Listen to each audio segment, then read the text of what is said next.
adıma Mənə yenə tənha gecələr Gecələr, gecələr, gecələr Qapqara zalım gecələr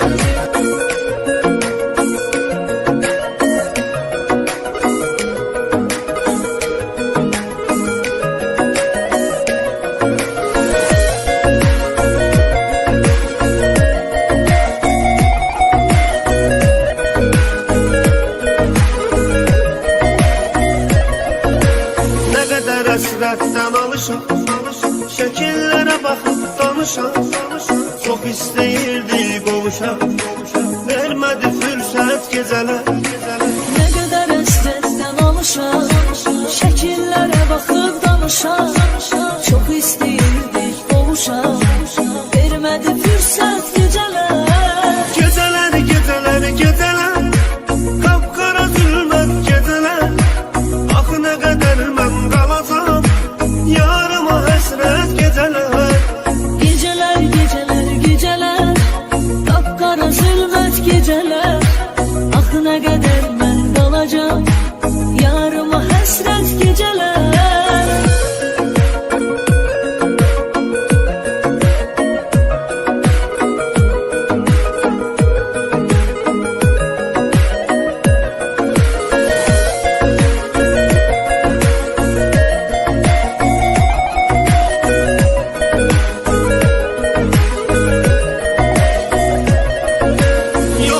Dözməyə halım,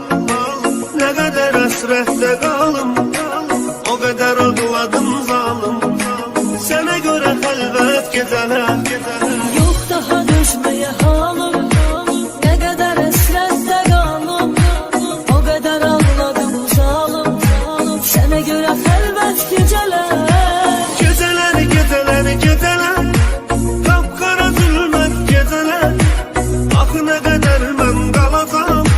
Yarıma həsrət gecələr Gecələr, gecələr, gecələr Qapqara zülmət gecələr Axı nə qədər mən qalacam Yarıma həsrət gecələr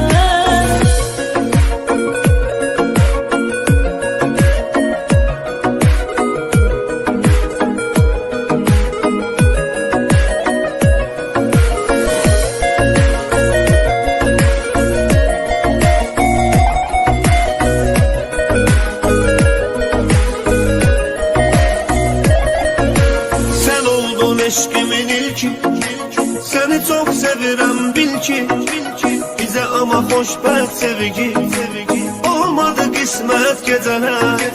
Sen oldun eşkimin ilki Səni çox